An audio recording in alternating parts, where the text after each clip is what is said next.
of Adoption Fund. And Stephanie and Eric Gitschlag are with us in the studio as well. Thank you so much for being with us. Thank you so much for having us. Thank you.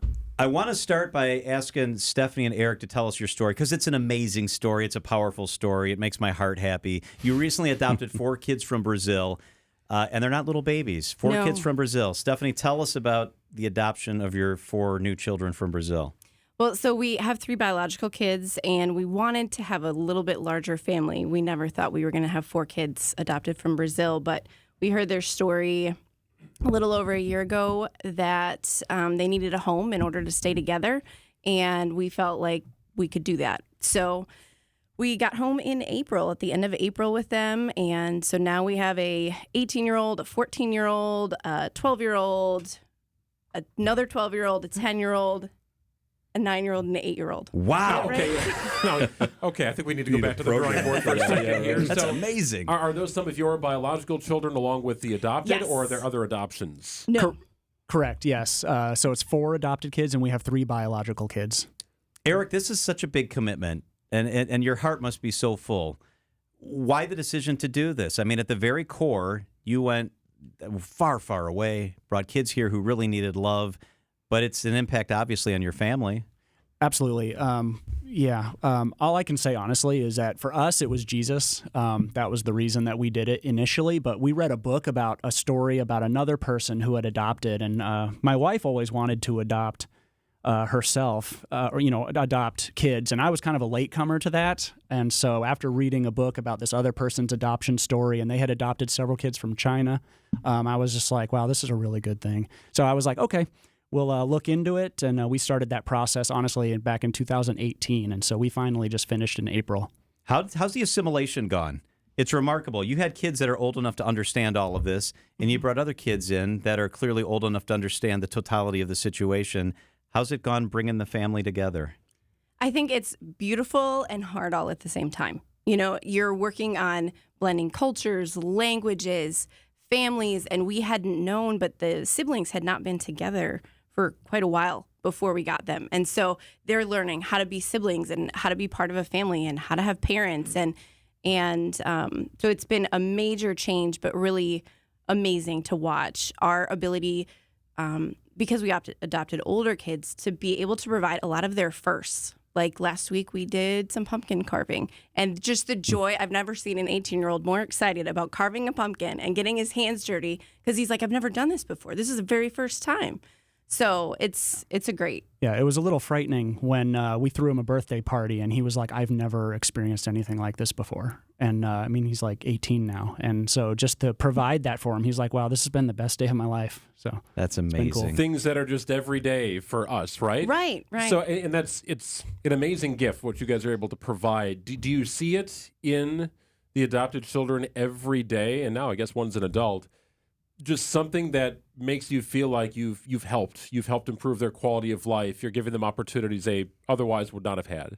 Oh, immensely. They were in a very small farming community and had never seen an escalator, an elevator, hadn't had the ability to have someone advocate for them for their education, or just to put them in some extracurricular activities that, I feel like do help people grow. And so it's been something where you can see each day that there was something, and we've completely altered the trajectory of where their destination is going to be. Mm-hmm.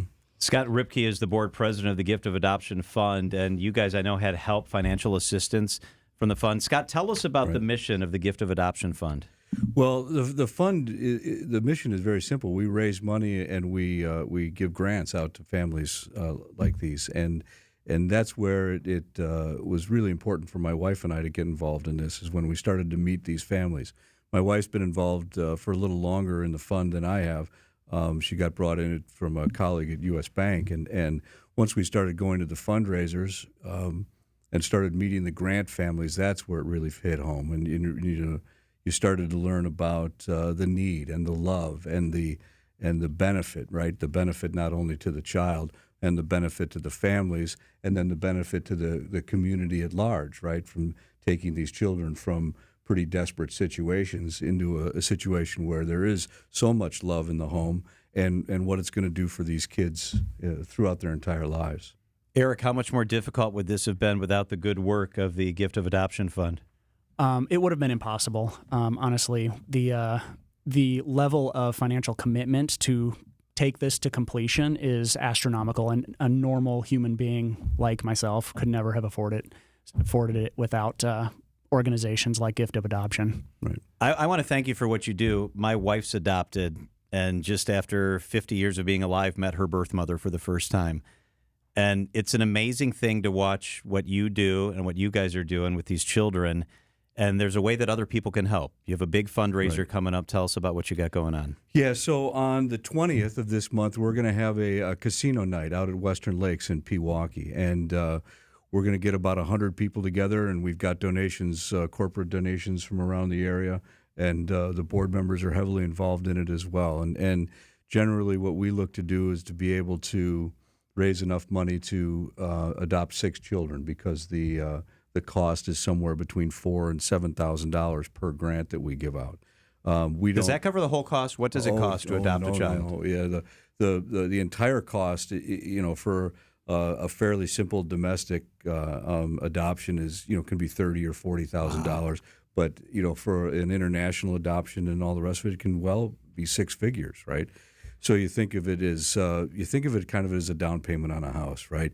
You're young and you can afford the rent that it would otherwise be a mortgage, but you don't have the down payment. So that's what we're helping to do. We're late stage money, helping people get over the last hurdle of it all. How do people get more information on the event? Yeah, so we have a great website, giftofadoption.org. If you go there and navigate through to the Wisconsin chapter page, you'll see the event. You'll be able to go there. You'll be able to donate. You'll be able to attend. I put out a challenge on my LinkedIn page today. So the first 5 people that message me after this interview, you'll be my guest at the event, and bring a friend along with you as well. Giftofadoption.org. It's pretty. It's unbelievable how you're doing it. I guess I'm trying to figure out what goes into the costs. Why is it such a just enormous cost, especially when you're talking about international? Yeah, well, these guys can answer that better than I can. But if and everybody's different. I mean, there's an awful lot of time where people are trying to have children and can't, and so you've got all of that medical cost that they had to go through, and then there's lawyers, and take it from there. Lawyers, immunizations, Lots of lawyers, right. and there's such a difference between the different countries and what documents they require you to complete or do, and every form, every document is easily $200-300 per document that you're having to get or gather, and then you're paying for guides and supplies for the kids when you get in country, and so it was. Just for the group of us, we all flew with our biological children. It was $10,000 to fly from Rio back home. So if that gives you perspective, there's so much cost involved that we couldn't have done it without the support of others. Stephanie, Eric, Gitschlag, thank you for what you're doing. Thank you for the heart. Thank you for being so full of love. Thank you for making a difference. Scott, what you do really makes a difference for real families. Thank you. Thank you for having so us. much for doing that. For more information on the fundraiser, giftofadoption.org. Thank you so much for being with us. Thank you. Thank you. It is 3:56 at WTMJ. Hey, I want to tell you about some of my good friends. They are Eric and Aaron.